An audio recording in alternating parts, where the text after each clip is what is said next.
السلام عليكم ورحمة الله وبركاته. ازيكم عاملين ايه؟ يا رب تكونوا بخير.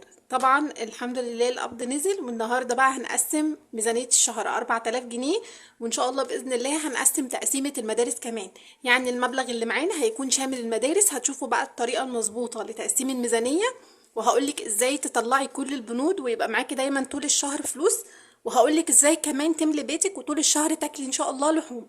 كل ده هتشوفوه معايا في الفيديو النهارده. بس بتمنى من كل قلبي كده اللايك الجميل منك، ولو لسه ما اشتركتيش في القناه عايزاكي تشتركي في القناه كده وتدعميني بكومنت حلو. وما ننساش نصلي على النبي، اللهم صلي وسلم وزد وبارك عليك يا حبيبي يا شفيعي يا رسول الله. صلوا على النبي كتير في الكومنتات عشان كلنا ناخد حسنات. وتعالوا نقول بسم الله الرحمن الرحيم ونبدأ في تقسيمة الميزانية بتاعت شهر 9، شهر المدارس. أول حاجة كده التقسيمة بتاعت الشهر ده مختلفة شوية. وطبعا انتوا عارفين كالعادة ان احنا اول ما بناخد اول مبلغ يجيلنا بنخرج منه صدقة. تمام، انتي تخرجي، زوجك يخرج، اي حد، المهم ايه؟ المهم ان في صدقة تخرج. دي حاجة احنا متفقين ومتعودين عليها. طيب الحاجة اللي بعد كده احنا طبعا بناخد المبلغ بيبقى شامل كل حاجة. يعني مثلا بناخده شامل فواتير، ايجار، دروس، مدارس، كل حاجة.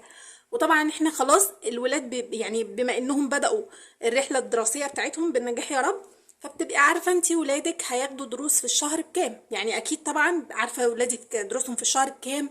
الحاجات اللي هي بتاعت اول السنة دي طبعا برضو بتبقي عارفة رنجها كام تقريبا. فهنبدأ مع بعض نقسم الكلام ده كله، وبعدين نشوف الميزانية بتاعتنا هتتقسم ازاي.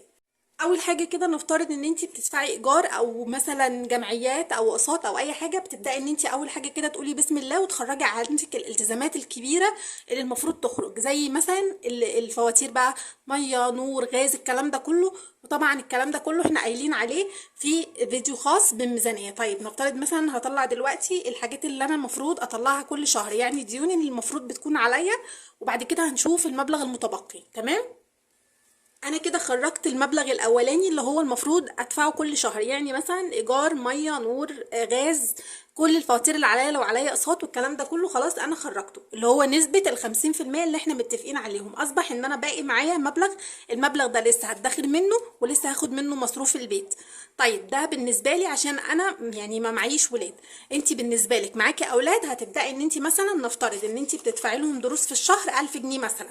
تمام، 1000 جنيه اهو، دول فلوس الدروس بتاعت الولاد. يبقى انا خرجت فلوس الدروس بتاعت الولاد، وخرجت الالتزامات اللي عليا المفروض ان انا ادفعها كل شهر. كده الدنيا بقت ايه؟ مظبوطه معايا الحمد لله. خرجت اللي المفروض يخرج، وهو ده ايه؟ اهم من الاكل والشرب.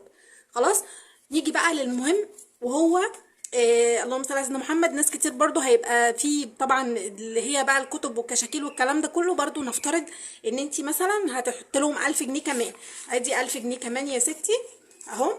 1000 جنيه دول للكتب والكراريس والشنط والكلام ده كله. طبعا بقول لك مثلا انت طبعا هتقعدي مع نفسك وتشوفي التقسيمه بتاعتك دي بكام، وتبداي ان انت تعملي زي كده الالتزامات الاساسيه، بعدين الدروس والسناتر والكلام ده كله، وبعدين الكتب والكشاكيل والاقلام والحاجات اللي انت بتجيبيها للولاد دول. كده دي ميزانيه شهر 9 لمعظم البيوت الشهر ده بالذات عشان ده شهر المدارس. خلاص، نيجي بقى لاخر بند وهو البيت. تمام، نفترض بقى مثلا ان انا تبقى معايا مثلا 2000 جنيه. تمام، ال 2000 جنيه دول، ده لو انا مثلا هاخد ال 2000 جنيه دول وهمشي بيهم بالشهر بتاعي. طيب ممكن ما يكفونيش في الشهر، عندك حل تاني. يا تنزلي لو انت هتعرفي تعملي ميزانيتك مظبوط، هتنزلي تجيبي حاجتك بالشهر. وطبعا انا عملت لكم ميزانيه ال 2000 جنيه مفصله بكل التفاصيل بتاعتها، وقلت لكم ازاي تطلعوا 25 يوم لحوم من ميزانيه ال 2000 جنيه. اللي ما شافهاش يروح يشوفها، بجد الميزانيه دي كويسه قوي هتفيدكم. ده لو انا هعرف امشي بالشهر. طب لو انا مش هعرف امشي بالشهر، هقسمهم كده 500 جنيه لكل اسبوع، وهبدا ان انا اشيل في كل ظرف من دول 500 جنيه، وهمشي بدل ما انا همشي بالشهر انا همشي بالاسبوع، واحافظ على كل جنيه معايا عشان ما اتلخبطش. لان دول يعني الشهر ده بالذات شهر يعني مدارس ودروس والكلام ده كله، فلوس فوق الفلوس. يعني احنا بنصرف مصاريف فوق المصاريف الشهر ده بالذات. فهنحاول نحافظ على كل جنيه، وتتكي قوي على الحاجات اللي المفروض تجيبيها. يعني مثلا مش لازم مثلا يعني في حاجات تقدري تاجليها وحاجات لا. زي مثلا ايه؟ هقولك انت تقدري تعيشي من غير خيار، يعني عادي التلاجة ممكن تبقى من غير خيار، من غير جزر، من غير كوسه. تمام، لكن ما تقدريش تخلي التلاجة من غير طماطم، من غير خضره، من غير مثلا ليمون، من غير اللهم صل على سيدنا محمد شويه خضار كده بسيط تمشي نفسك بيه. المقصد من اللي انا بقوله ركزي على الحاجات اللي تفيدك، الحاجات اللي توفر لك، اللي انت ما تقدريش تستغني عنها. لكن الحاجات الشهر ده بالذات اللي اقدر استغني عنها استغني عنها، ما فيش اي مشكله. وركزي طبعا في الحاجات اللي هي اللي هتوفر لك، زي مثلا رز، مكرونه، بطاطس، بصل، طماطم. الحاجات دي كلها. الدقيق من الحاجات المهمه جدا اللي هتنفعك كمان في اللانش بوكس. بدل ما تعملي للولاد كل يوم جبنه ولانشون وحاجات كتير، لا انت ممكن بدل ما تشتري الكلام ده كله اعملي لهم معجنات في البيت واحشيها برضو اي حاجه. ان شاء الله يا رب تحشيها لهم لحوم او فراخ، مفيش اي مشكله. حاجه مفيده انت عاملاها في البيت، رخيصه، مش مكلفه. مش احسن ما تجيبي كل يوم ب20 جنيه فينو وب10 جنيه جبنه مثلا، او العكس ب10 جنيه فينو وب20 جنيه جبنه وب20 جنيه مش عارف ايه. اللانش بوكس ده لوحده تقريبا بيصرف له بتاع 50 جنيه كل يوم. لكن انا لو عملت لهم معجنات في البيت واي عصير عادي في البيت عادي واحطه لهم في كوبايات بتاعتهم المخصوصه، الدنيا معاك هتبقى زي الفل، او في ازازه صغننه مفيش اي مشكله. تمام كده. نيجي بقى دلوقتي لتقسيمة ميزانية ال4000 جنيه شهريا. ناس كتير طلبتها مني، وانا دلوقتي هعملها لكم كده بشكل سريع. لو انتوا بقى حابين التفاصيل والمنيوهات وزي كده كل تقسيمة ميزانية انا بعملها، اكتبوا لي في الكومنتات وانا هعملها لكم، يعني ان شاء الله باذن الله بالتقسيمة المظبوطة الدقيقة. طيب، هنقسم ميزانية ال4000 جنيه ازاي؟ طبعا زي ما اتفقنا ان احنا بنتصدق. اول حاجة نيجي للبنود الاساسية بتاعت كل ميزانية، اللي هي اللحوم والخزين والخضار والمنظفات والفطار. انا عامله لك هنا اللحوم ب 1500 جنيه، وكمان عامله الخزين ب 1000 جنيه. وطبعا الخزين هنا شامل كل حاجه، يعني انا هحاول اديكم تفاصيل سريعه. وكمان الخضار 500 جنيه، والمنظفات 300، والفطار 700 جنيه. الفطار 700 جنيه لانه طبعا داخله كمان كل الحاجات اللي احنا هنحتاجها في اللانش بوكس. نيجي لميزانيه ال 1500 جنيه بتاعت اللحوم، هنقسمها ازاي؟ ممكن تجيبي 4 فرخات وتقسميهم انتي في البيت، او ممكن تجيبي فرختين وتجيبي 2 كيلو بانيه و2 كيلو لحمه مفرومه، وتجيبي مثلا كبده وقوانص، يعني تجيبي بقى اللحوم اللي انتي بتحبيها. او لو مثلا حابه لحمه قطع هتجيبي كيلو وكيلو لحمه مفرومه. ادي ال2 كيلو برضو اللحوم، بدل ما تجيبيهم مفروم هتجيبي كيلو قطع وكيلو مفروم.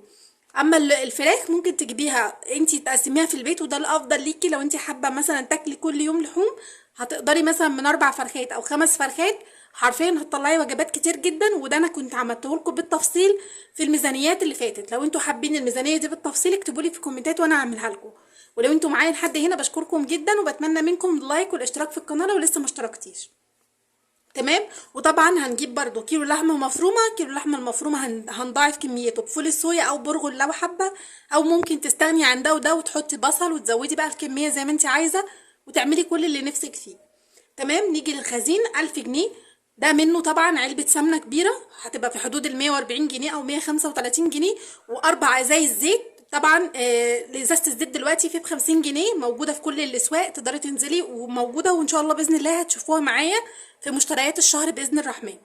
تمام. يعني هيبقوا دول كده على بعضهم عاملين 250 جنيه او 350 جنيه او 400 جنيه. ال600 جنيه الباقيين هنجيب بقى السكر، هنجيب رز، هنجيب البقوليات بتاعتنا والتوابل. واعتقد ان 600 جنيه مبلغ مش وحش. خلاص. نيجي للخضار. الخضار تقسيمته اسبوعيه زي ما انتم يعني عارفين عني المعلومه دي. طيب، انا دلوقتي داخله على شهر مدارس، يعني هدخل كده بحيله جديده. هو ان انا هاخد 200 جنيه من ال 500 جنيه دول، هنزل اول الشهر كده اجيب شويه حاجات وافرزهم واحطهم في الفريزر يبقوا جاهزين عندي. لان طبعا يوم الدراسه غير اليوم العادي بتاع الاجازه، فالموضوع بيبقى ايه، يعني مفيش وقت اكتر. لو انت مثلا بتودي دروس وبتودي مدارس والكلام ده كله، فما بيبقاش فيه وقت. فالافضل ليك ان انت تتعبي يوم اول الشهر، هتجيبي اللحوم بتاعتك وتفرزيها وتجهزيها. لو هتحطيها في تتبيله بتاع، هتجهزي كل حاجه على انك تطلعي الحاجه وتعمليها هتطبخيها على طول. نفس الكلام في الخزين. هاخد الخضار نفس الكلام، هاخد 200 جنيه، وال200 جنيه دول هشتري بيهم شويه حاجات افرزها، زي مثلا طماطم هصلصها واحطها جاهزه في الفريزر يا دوب على الحل على طول. وكمان هجيب برضو البصل، لو انت عندك كبه فرزيه حطيه في الديب فريزر مفيش اي مشكله.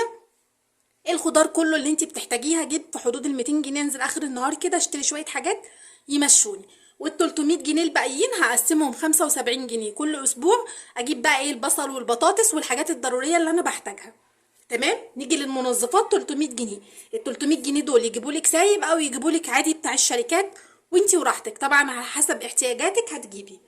اما بقى بند الفطار، وده البند المهم خالص في كل ميزانيه، وبالذات ميزانيه الشهر ده بالذات، هنجيب منه طبعا لا غنى عن طبق البيض. طبق بيض اكيد. هنجيب شويه جبن في حدود ال 300 جنيه، ادي بقى معاكي 435 جنيه، طاروا من ال 700 جنيه. المتبقي هنجيب بقى لبن، هنجيب مثلا بيض، حابه تجيبي مثلا فول وطعميه والحاجات دي وتفرزيها وتحطيها في الفريزر برضو تبقى جاهزه.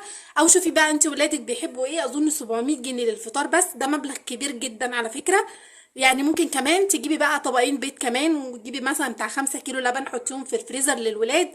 جيبي بليله قمح البليله واعمليه عشان تفطري الولاد قبل ما ينزلوا يروحوا المدرسه. لبنك بقى وجبنك والدنيا، بصوا اللي ولادك كله بيحبوه هاتيه، وهاتيه بالشهر وحطيه في الفريزر. يعني مثلا لو انت هتجيبي كميات حطي جبن في الفريزر ما بيجرالهاش حاجه لو هي سايبه، ولو هي علب برضو مش هيجرالها حاجه. احنا هنجيب العلب ونحطها في باب التلاجة مش هيجرالها اي حاجه. خلاص دي كده تقسيمه سريعه لميزانيه ال 4000 جنيه عشان هي اتطلبت مني. وزي ما قلت لكم لو انتوا حابين الميزانيه بالظبط بالتقسيمه بتاعه اللحوم بالتقسيمه بتاعه الخضار والمنظفات والكلام ده كله، اكتبوا لي في التعليقات وانا ان شاء الله باذن الله هعملها لكم. يا رب تكونوا استفدتوا. طبعا دي التقسيمه المظبوطه لاي ميزانيه لازم تعتمديها في حياتك. الميزانيه دي او التقسيمه دي هي اللي هتوفر لك، هي اللي هتظبط لك ميزانيه بيتك، تخليكي لو حابه تحوشي من مصروفك هتحوشي، هتبقي عارفه كل جنيه رايح فين وجاي منين. هبقى منظمه حياتي. النظام حلو جدا، النظام حلو بالذات في الحاجات الشهريه. يعني الناس اللي بتاخد فلوس بالشهر دي لازم تنظمي بصي الميزانيه قوي قوي قوي قوي عشان تقدري تظبطي الدنيا. يا رب تكونوا استفدتوا من الفيديو ده، واشوفكم بقى الفيديو الجاي. وبتمنى من كل قلبي ان انتوا تحطوا لايك للفيديو، ولو لسه مشتركتيش في القناه اشتركي وصلي على النبي كتير في الكومنتات، وكمان اكتبي لي كومنت حلو ودعوه حلوه من قلبك. اشوفكم بقى الفيديو الجاي، والسلام عليكم ورحمه الله وبركاته.